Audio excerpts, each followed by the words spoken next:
won't let you go. A song of healing's written in his scars. God is in this story. God is in the details. Even in the broken parts, he holds my heart. He never fails.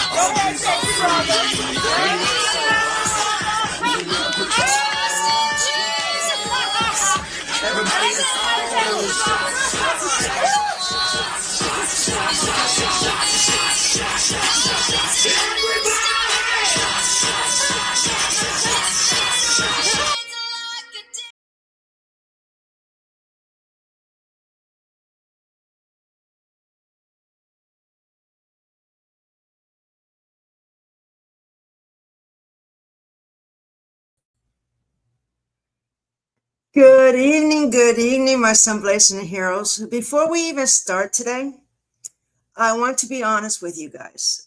Today's episode may run a little bit longer than the 30-minute mark we usually try to keep it at. And we usually keep it at 30 minutes because we have had the honor of a 30-minute slot every Wednesday at 7 p.m. for the recording version of this show on the DJ Cummings radio station, one of the top online gospel radio platforms in the world, celebrated for its award-winning inspirational gospel music mixes and its reach across 92 countries. Today, with everybody wanting to tune in for this one, we're keeping it right around an hour, no longer than that. So for our family over at the DJ Cummings radio station, don't worry, I'm not leaving you out. I'm going to split this one into two parts just for that platform. So you get to hear every part of it. And before we go any further, I want something from you guys. Wherever you are watching or listening from right now, drop it in the comments. Let me know the city, state, country where you're tuning in from, what state you're homing in from, and tell me one thing, just one thing you are grateful for today. Drop it in. If you're tuning in live, or if you're tuning or catching the replay. I want to see you. I want this family to see each other, because you are not just watching a podcast today. You're seen. You are known, and I want you to come back to this table every single week. Sun Blazing Heroes, come close a moment, because today we're sitting with a mother who buried her 16-year-old son in May of 2019 and then got up and became a pro bikini fitness competitor, a best-selling author, a national stage speaker, and a woman who now sits across from legislators fighting to change laws around mental health. I want you to sit with that for a second before we go any further, because somewhere between the funeral and the stage, this woman had to answer the same questions every single one of us in this family has had to answer. Who am I now? And what am I going to do to build something out of what's left of me? This is Amanda's story, and this is the process of becoming, folks.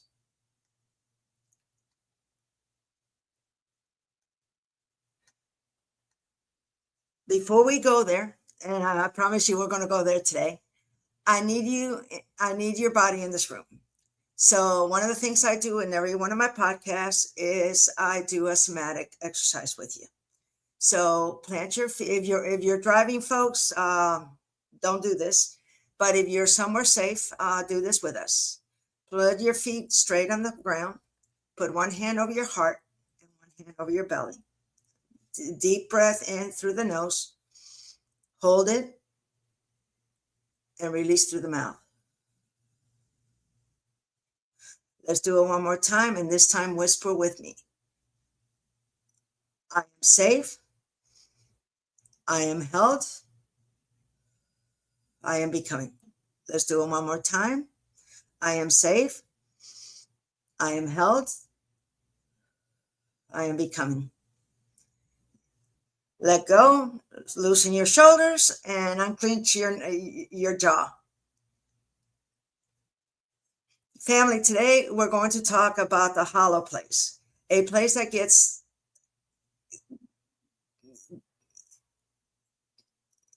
carved out of you when you lose a child, especially when you lose one to suicide, where the questions don't stop and the silence around it gets so loud.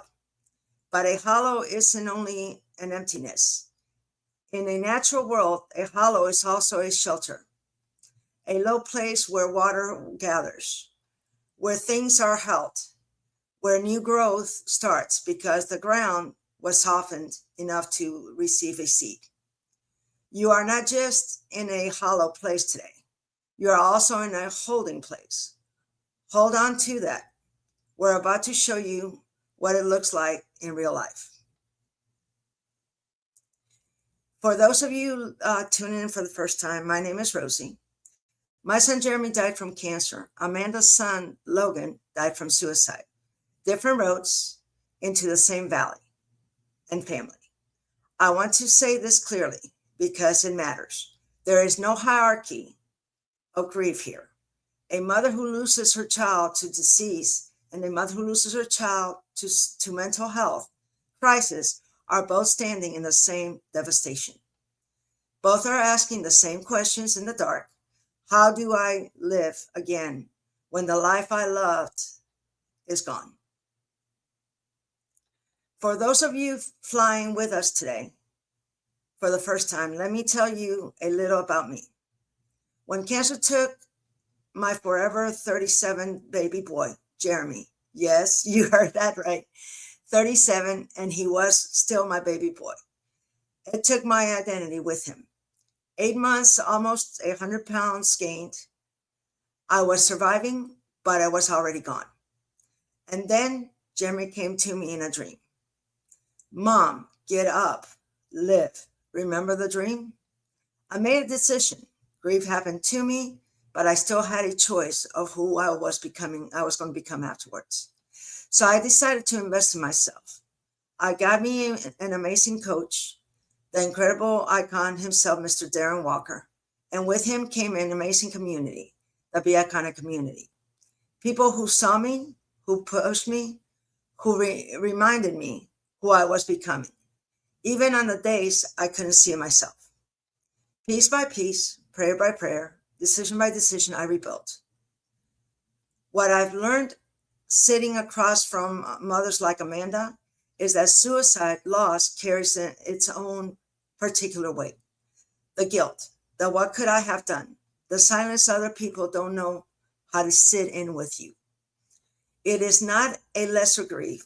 In some ways, it is one of the loneliest griefs there is, because the world doesn't always know how to hold it with you. And yet, here she is, traveling the world, standing in front of legislatures, building a life that is still somehow beautiful. When you have nothing, God's up to something. Let's welcome her. Hi, Amanda, my love.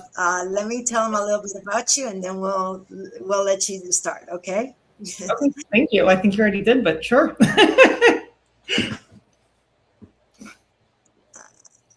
Amanda's a super mom of two, a two-time pro bikini fitness competitor, a former educator with a bachelor's degree in elementary education, a #1 best-selling author, a keynote and national motivational speaker, and an entrepreneur at heart. She has become a transformational leader in the network marketing industry, helping other people achieve their goals and empower their own lives. In May of 2019, Amanda lost her 16-year-old son, Logan, to suicide. And out of that devastation, she made a decision most people never make, to spend her life traveling the world, helping others discover their purpose, while partnering with legislators to advocate for mental health. Amanda, like I said, welcome to this podcast, beautiful. I am so honored to have you here. I'm honored to be here. Thank you for having me. Thank you. Thank you. Let's get started. Okay, Amanda, before we get heavy, Sure. tell our audience a little more about you, the real you. You're not what everything I said, just who you are at heart, my love.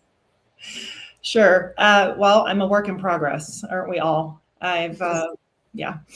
I appreciate the kind words and for the highlight reel, I should say, of what I've been able to accomplish. What we don't see is the shit show behind closed doors that usually goes on in most of our lives.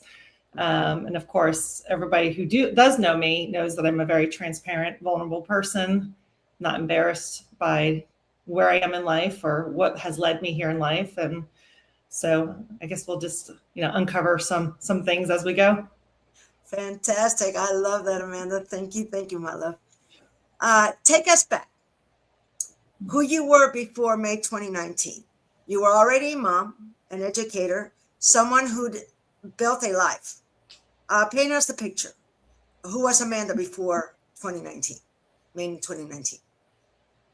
Someone who just wasn't personally developed. They don't teach personal growth and development in school, and I still have a long road to go. I had a passion to be an educator. It took me, 13 years after graduating high school to finally pull the trigger and go back to school. So I was 32 when I went back to college. I always knew what I wanted to do. Just, life happened and ended up divorced and a single mom and was bartending till 4:00 in the morning, trying to figure out what to do, and moved around a little bit and was just trying to find stable ground so I can officially pull the trigger, so to speak, and find a way to go back to school to get that degree. So I did. It took 5 years, 3 months, blood, sweat, and tears, and time away from my kiddos. I had to find that time to get that degree in elementary education. And I don't regret that I don't teach in the classroom anymore, because I still feel like an educator. I'm just not in the classroom setting. However, it's funny because my mom always said, man plans and God laughs. Nothing ever seems to work out to how you plan. So I guess, my whole life I have just felt that educator instinctively in me. I wanted to just make an imprint in the world, like a lot of people do. And, you're talking about purpose. Part of the book that I wrote was about finding your purpose. I believe that there are 3 types of people in this world. There are people who know what their purpose is in life and go after it. There are people who stumble maybe a little bit and come into their purpose. Everybody has purpose, but sometimes people, don't realize what it is right away, and they find it through their journey. And then there's people who tend to not know what their purpose is and fly under the radar and struggle. And so, kind of not really answering your question, my thought process through that is the people who end up dying by suicide don't really want to die. They just don't know what their purpose is, or they don't feel like they have purpose in life. I've always known my purpose in life was to be an educator in some sort of form or fashion. Did I realize it was going to be in this form? Of course not. But all the things that take place in our life, the good, the bad, and the ugly, doesn't define who we are. It just builds character along the way. And sometimes we don't have a choice in the matter. So always want to be a mom. I think that's been my biggest accomplishment so far. And there's that definitive line in the sand. We talk about, BC and after, AD. I say, before Logan and after Logan. There was a life before Logan, and there's been a life after Logan. And there's that really deep line in the sand. And I did lose a big part of me. Obviously, a part of my soul died that day. So the person I am today, it's still Amanda, just in a different form.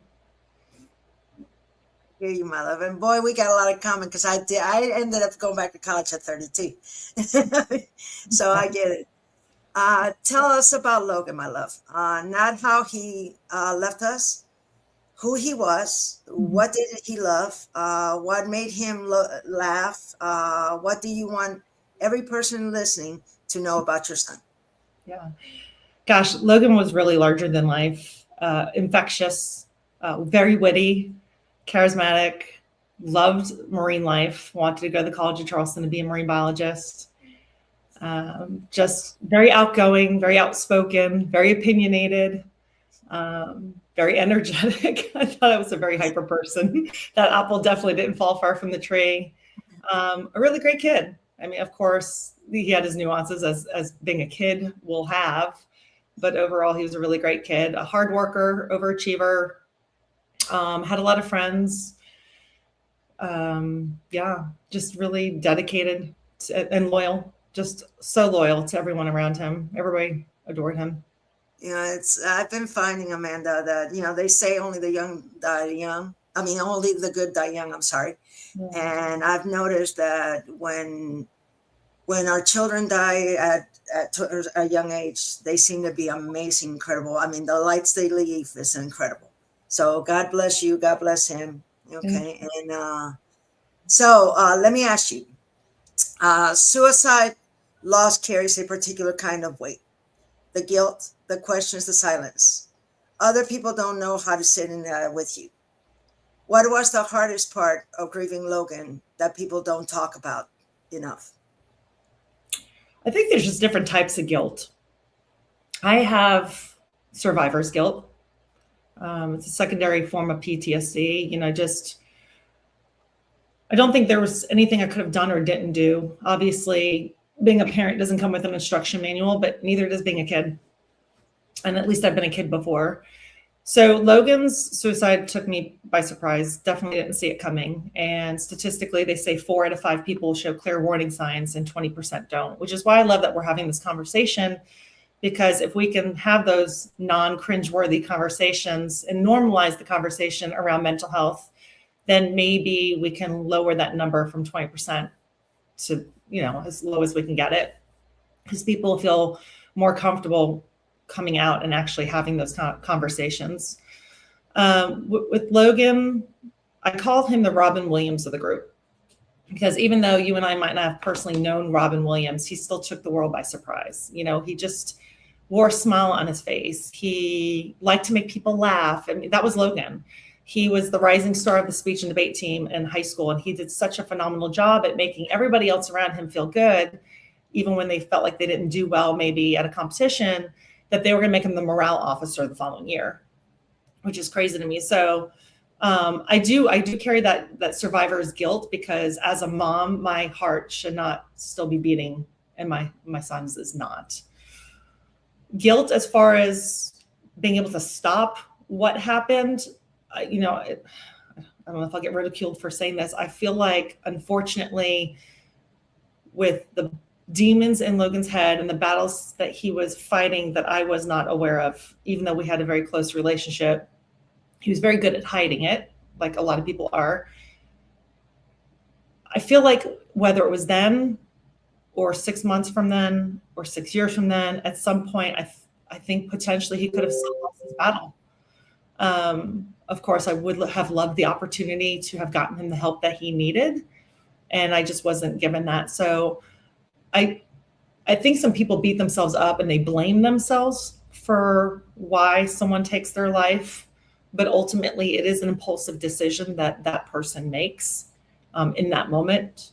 And so I don't harbor that guilt in the sense of not being able to stop it, but I do carry the survivor's guilt, and I think there's a distinct difference. And let me tell you, I know I can relate, because even though Jeremy passed away from cancer, I still had guilt as to, there were still questions like, why wasn't I able to get him to do the alkaline diet more? Or why didn't I teach him how to eat right from the jump? Those things. So I get that. But you're right. We can't beat ourselves up, because those are things that, whether we like it or not, unfortunately do happen. Like you said, it's not easy to navigate. So, I was going to say, there's definitely things I could have done better as a parent. I mean, I wasn't parent of the year. There's things that I was not proud of. But ultimately, I don't think that it was something that I could have done differently that would have changed the outcome. Honestly speaking, there's no manual to raising a child, Amanda. There's no manual. And none of us are perfect, my love. I mean, we do the best we can. One thing I know is you love your children to the max, and you'll do anything above and beyond. So there's some things that are beyond our control, and this is one of them. So all we can do is just keep going, my sweetheart. God bless you. Let me ask you, Amanda. This I want to ask gentle, and only take it as far as you want to. What do you remember about the days after Logan's passing? What would the first collapse feel like to you? Oh, it's a big fog. I mean, I do remember bits and pieces of it because there were significant things that happened around that time. For us, my husband at the time and I were over in the Netherlands visiting my best friend, and we were 4,000 miles away. Now, we had a very close friend and family member that was staying at the house with her 2 kids. So we felt very comfortable leaving the kids with her because, the kids were self-sufficient, but we needed an able body at the house to make sure nobody broke in or the house caught fire. And of course, she harbors a lot of guilt, thinking it was her fault that she allowed Logan to leave the house that night. But I would have let him leave too. He said he had to go to the store to get school supplies for an end of the year project. So her and I have had many conversations about that. But to be more specific with your question, because I tend to get down rabbit holes, I would have never left, obviously, to go to the grocery store, let alone 4,000 miles away, if I thought something was wrong with my kids in general. So that was really tough. The way everything came about that evening, because we were 6 hours ahead. It was the middle of the night for us when we were getting phone calls about Logan being on the train tracks. After we found out that he had passed, that was the biggest nightmare, trying to get home. And had it not been for my daughter at home, because I couldn't get home to her fast enough, I don't think I would have made it home. Like, I felt like every step I took walking through the airport in Amsterdam to jump on a flight, I forced myself to put one foot in front of the other, because I knew if I paused for just a moment and hit the ground, I wouldn't get back up. So obviously skipping a lot of gory details, but just getting home to her. He passed on the 14th of May. It was the 15th for me, because I was obviously in a different time zone. And then my husband at the time, his birthday was on the 16th. And we were at the funeral home discussing Logan's arrangements. We didn't bury him. We ended up, having his ashes and spreading them. But I remember walking down the tracks because we were trying to find where it happened. And my husband said, well, what do you want to do for dinner? And I was like, I am not even thinking about food. And he mentioned how it was his birthday. And I felt like, oh my God, I can't believe I forgot it was your birthday. But at that time, you're not thinking about anything else other than you're in that moment. But yeah, it was just tough. I mean, it was a fog. I just remember, I think, just staring off into space a lot and walking in circles, just feeling lost, completely lost. It was surreal, and it still is. But the surrealness was very raw at that moment. So when do you recall the moment that something flipped for you, that you came out of that grief and wanted to create something from this and walk in a different perspective? Probably 2 years. I really think that first year is such a fog for most people. Anybody that's listening, anybody who's lost anybody that they've loved, doesn't have to be a child. That first year is such a fog. Like, time is so weird because everything feels like yesterday and forever ago at the same time. It's the oddest feeling in the world. I really feel like it was probably a good 2 years before I was able to, and here's why, I think, because gosh, that first year, I grew up in a Jewish family, and my daughter had her bat mitzvah at the end of the year. It was her 13th birthday. She was 12 when obviously it happened. And we, instead of throwing her a big party, we went over to South Africa and took her on an amazing trip. And as soon as we got back, it wasn't even 3 months later, and COVID hit. So that whole time frame was also a big fog.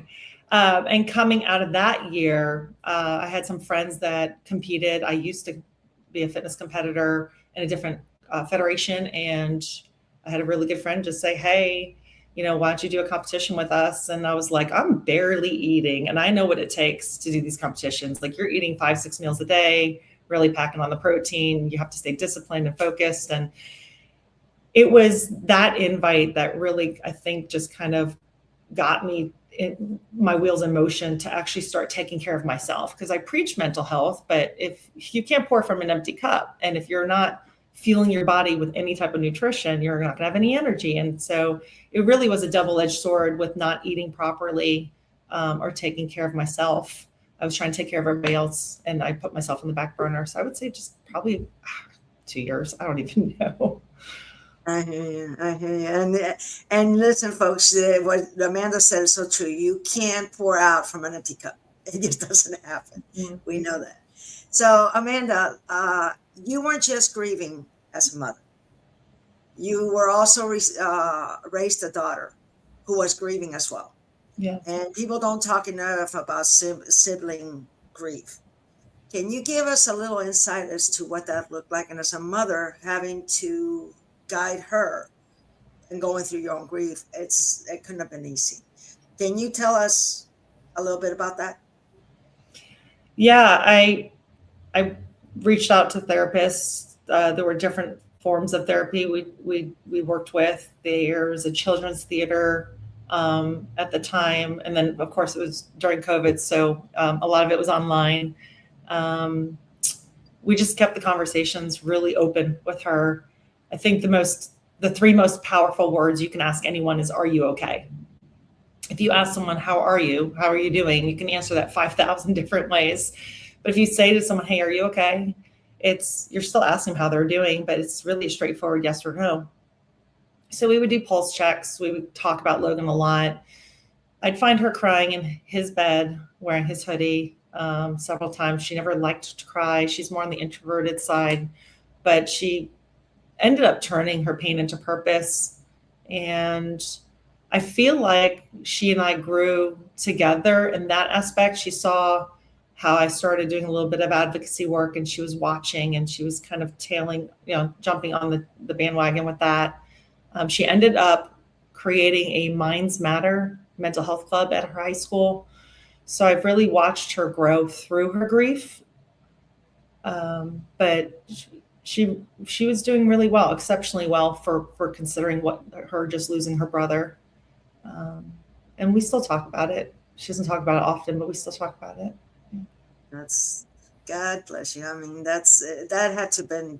See, my son was already an adult when Jeremy passed, because Jeremy was my youngest, and he was 37. So that's a different.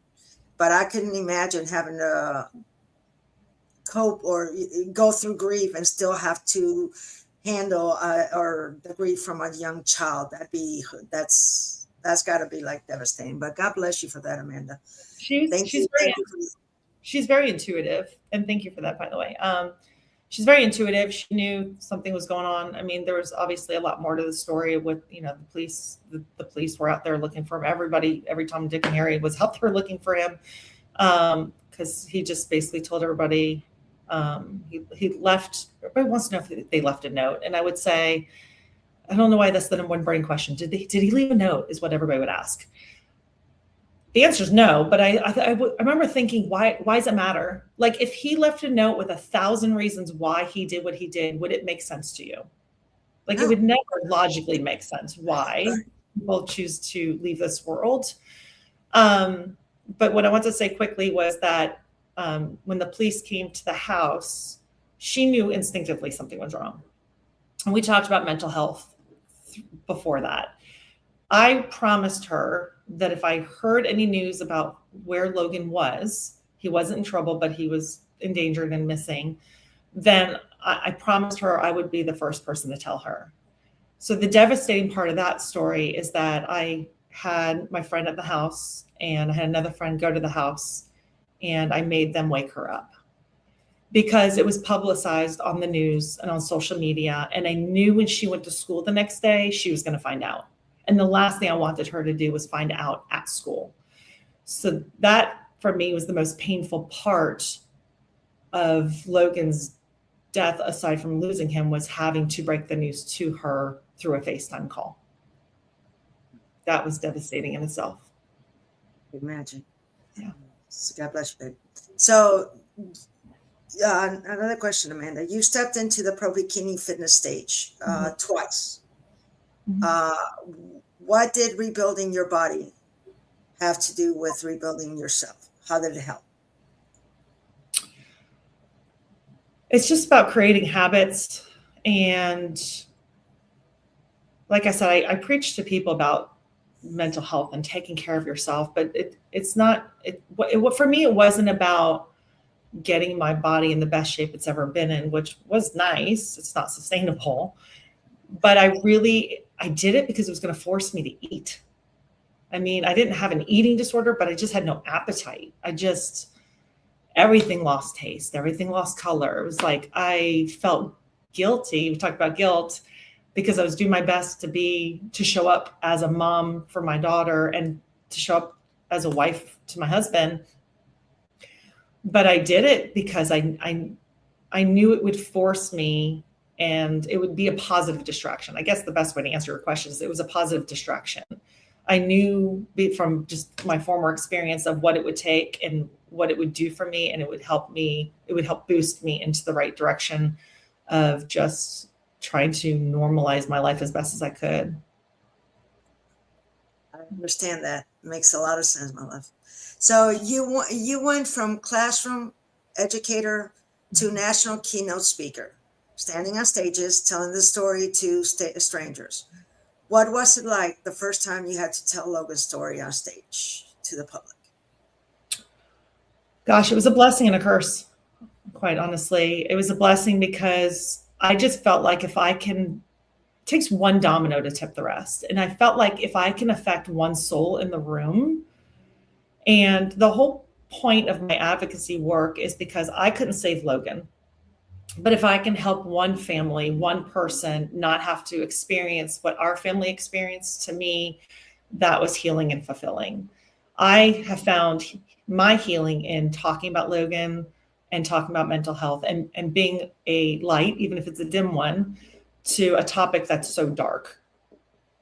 So being able to stand on a stage, my first experience, it wasn't a stage. I started talking with schools and collaborating with nonprofit organizations and schools.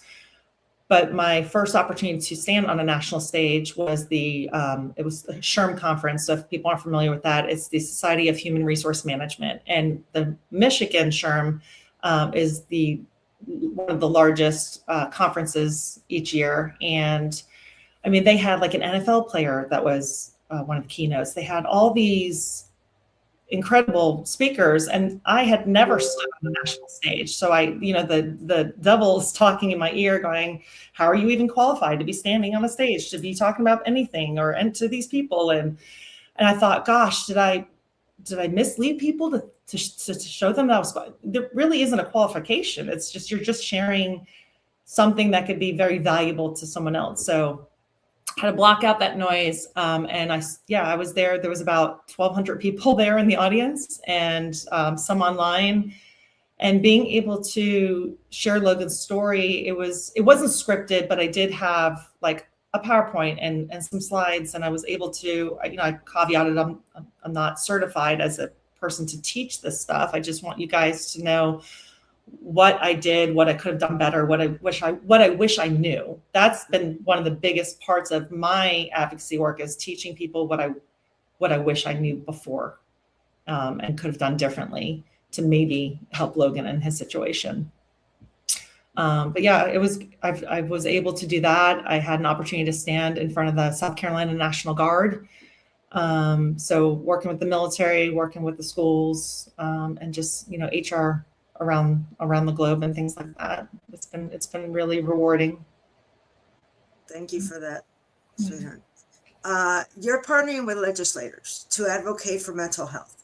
Tell us about that work, what changes are you actually fighting for right now, and why does it matter this much to you? Yeah, well, doing my best to. There's been a lot of pushback, and people say they care, and I think they genuinely do, but for whatever reason, it's not at the top of the priority list. And so there's been a lot of progress in the school systems. Some states are better than others.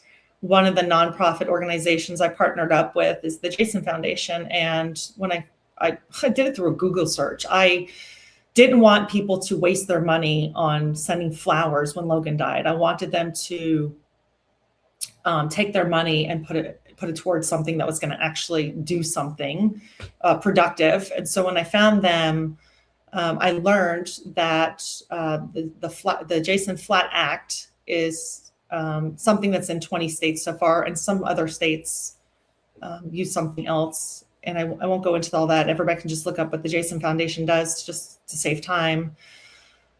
But one of the things that we were able to do, not through that organization, is me and several other parents and teachers went in front of the school board in my home state, and we pushed and we pushed and we pushed, and we did what we could to get in touch with congressmen and representatives of of each county. And through that collaboration, several years ago, they finally put on the back of the school IDs the national hotline for suicide prevention. Now it's just 988, but there used to be a longer 800 number there. And it said suicide prevention on that. And I remember it being in the news, and there was some snarky remarks, on social media saying, oh, like this is going to stop suicide. And I'm like, people are missing the bigger picture. Like the fact that the word suicide is printed on the back of the school ID to bring awareness was leaps and bounds. Like it's normalizing the conversations. It's being able to say the word suicide without cringing or being embarrassed. And so having that national hotline for kids to call in case they need to speak to someone anonymously was huge progress. But we're still fighting. We're still fighting to make this a priority. It's tricky with mental health because there's only so many mental health counselors that they put in each school, and there's insurance loopholes and all kinds of stuff. So, just dedicating a portion of time to bring awareness in each school, even if it's just for a day, has been a battle in itself. So our work is not done, but definitely making some progress. Yeah. It never stops, does it? Mm-hmm. Let me take a look at some of the comments, Amanda, because there's been a lot of people commenting. There's hearts. South Carolina is in the house. Jesus is good. Great evening from Strong Island. Extremely valuable. You are truly a blessing, Amanda. Mental health is not spoken about enough. Thank you for sharing your story with transparency. Proud of you, sweet friend. Advocating for mental health is so crucial. Thank you. Yeah, it's true. Very, very, very, very needed in today's world, honestly. Yeah. All right, Amanda. You still get to be a mom to an amazing daughter and to Logan's memory. What does joy look like for you now? I know you recently took a trip to Greece with your daughter. Mm-hmm. Tell us a little bit about that. That was kind of cool.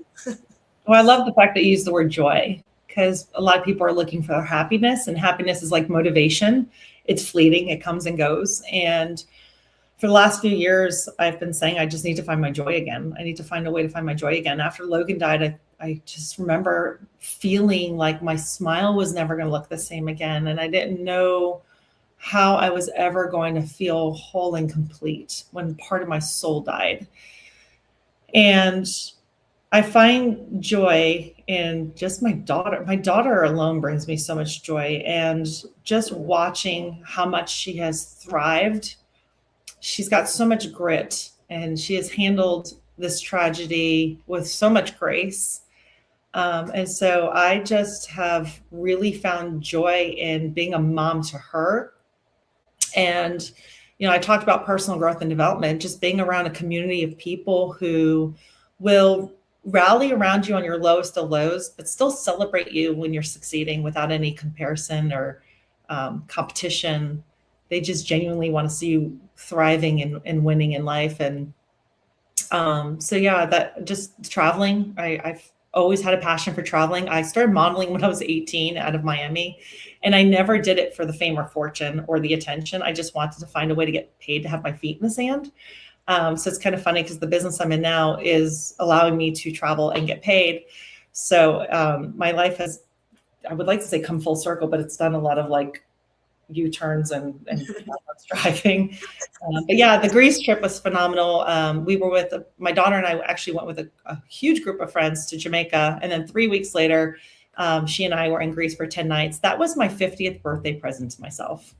Congratulations. Happy birthday. I originally wanted a girls trip, and I decided, you know what? I really think that based on my personality, I like to cater to other people. And I knew that I would be so stressed out the whole trip, making sure everybody had a good time, that I was like, you know what? I'm just going to go with my daughter to Greece. And we did. We spent a spectacular 2 nights in Athens, 3 nights in Mykonos, and 5 nights in Santorini. So it was kind of a 50th birthday mommy-daughter trip. And I wanted to do that for her too. I know it was for my birthday, but it was really about just rewarding her. And I wanted her, I always say I want to see the world before I leave the world. You said, you talked about Darren Walker earlier. I believe that quote came from him, and maybe he borrowed it from someone else. But I think it's really important for us to travel. And that's not a sales pitch because, I'm in the industry, but it's just, no, most definitely go see the world. Like, go see a part of the world that you normally would see in a movie or in a magazine. Like, just like find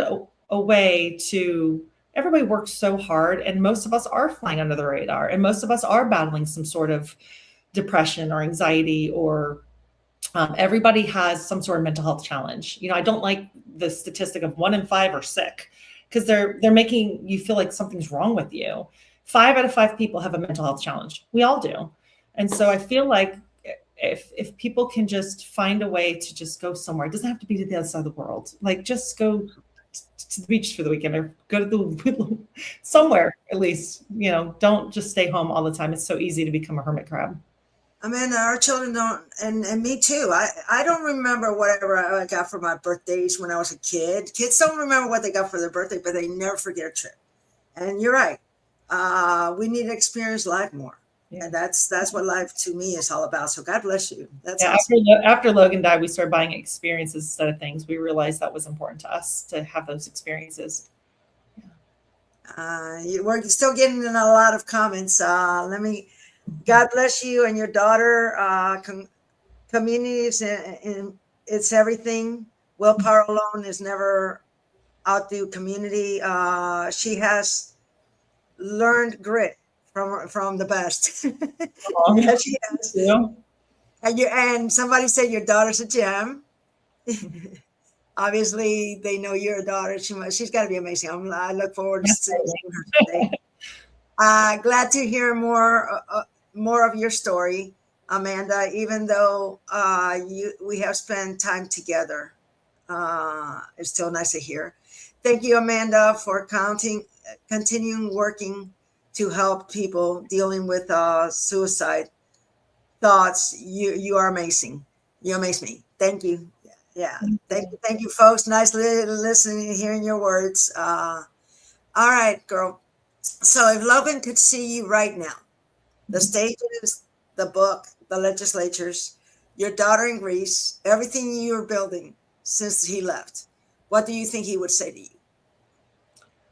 I know he'd be proud. I felt like it would be a disgrace if I stopped living for him. I felt like he would want me to live and be happy, and his sister too.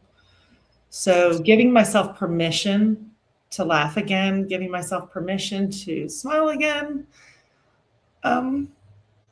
just giving myself permission to live has been a challenge. because of that survivor's guilt, but I know he'd be proud. Mackenzie and I just had this conversation. We've had several times, but especially recently, about how proud he would be of both of us. She just started her second year at the College of Charleston, which is actually, we spread his ashes out in the Charleston Bay. So Charleston's very special to us, but he would just be so proud. I know he would. And there's God winks all around. There's been several God winks. When I'm still enough, I see him, not him, but see the God winks, and they've happened on very special, momentous occasions, whether it's my birthday or his birthday or even his death date. But I know he'd be so proud of who Mackenzie has even become through this whole process. And I do my best to do things, if he were here physically, to make him proud. So it's in that too. So yeah, thank you, girl. You are, every time I talk to you, you blow my mind. I mean, you leave me speechless, because honestly, I mean, we're both angel moms, but there is, I don't know. How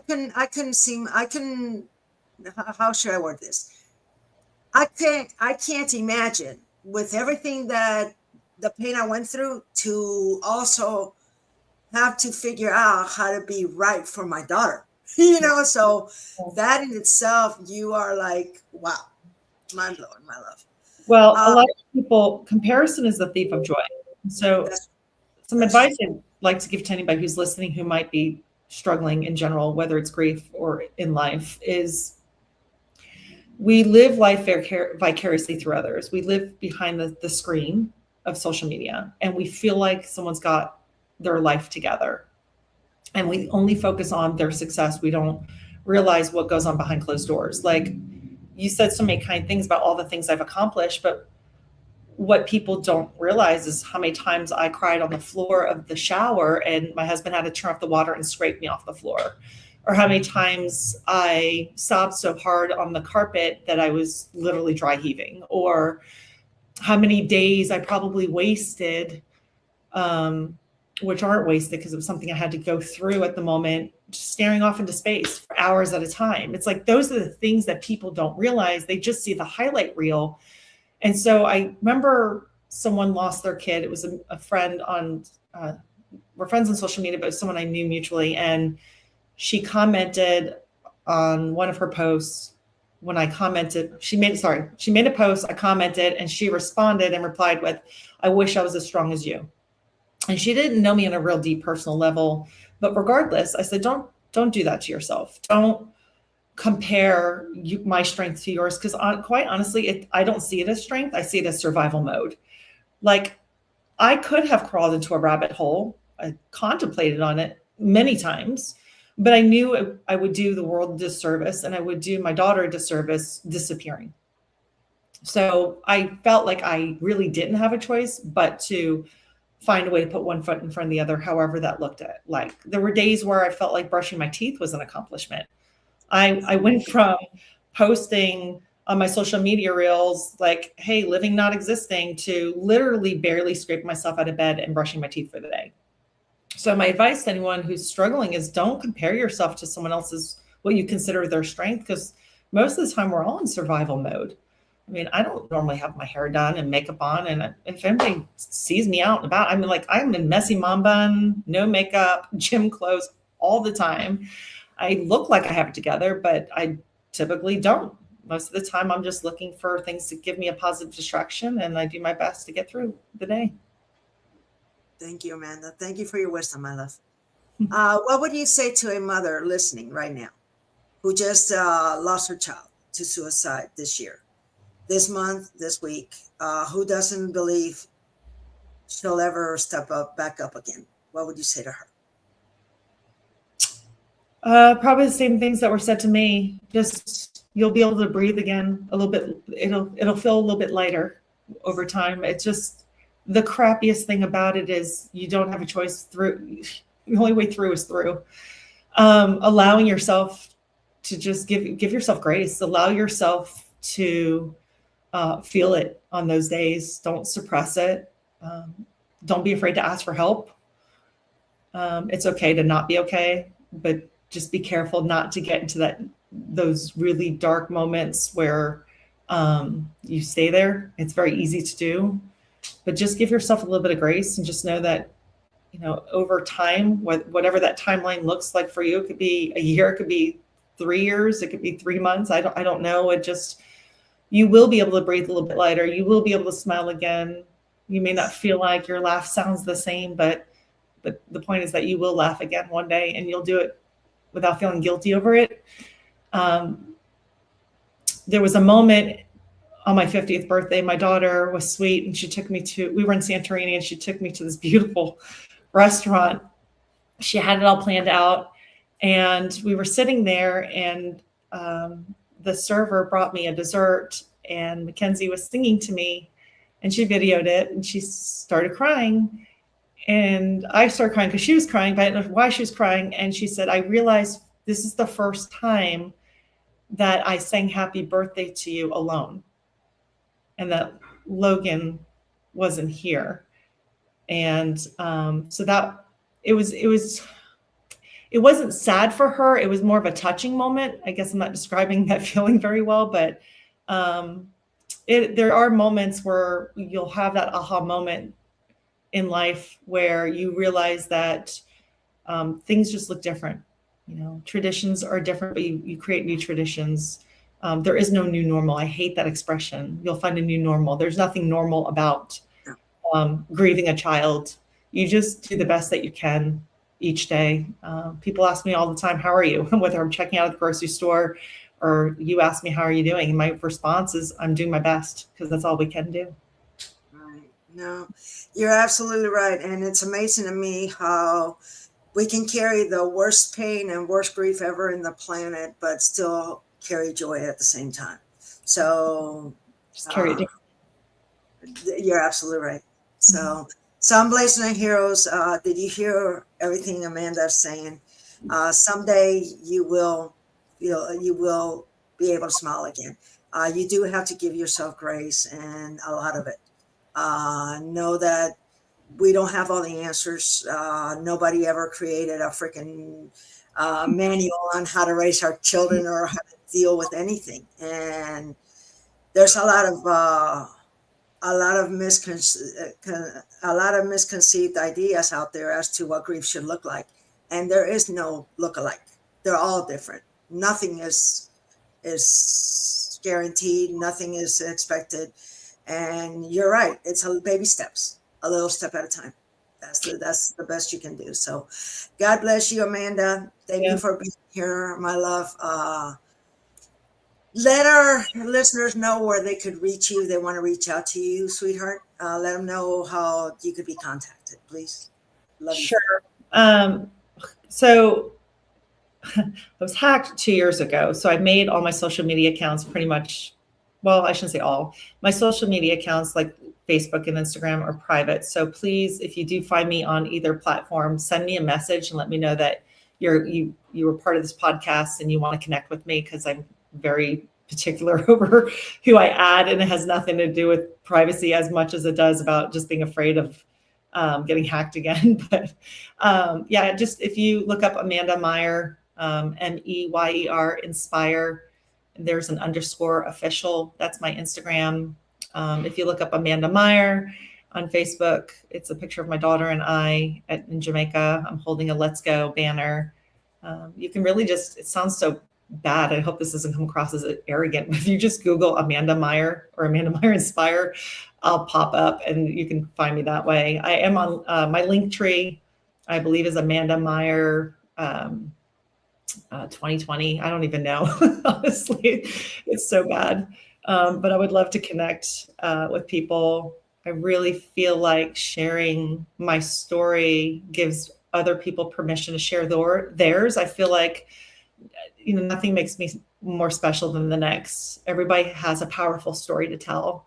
I just hope that they have the courage to be vulnerable and share their story, because there are people, if you're listening, people need to hear your story. no two stories are the same. Everybody's got their own path and their own journey, but everybody needs to hear your story, because your story, I tell people all of the time, your struggle will become someone else's survival guide. So never be afraid to share your story. People need to hear your story. You do have purpose in life. You are enough. Even if you don't feel like you are enough.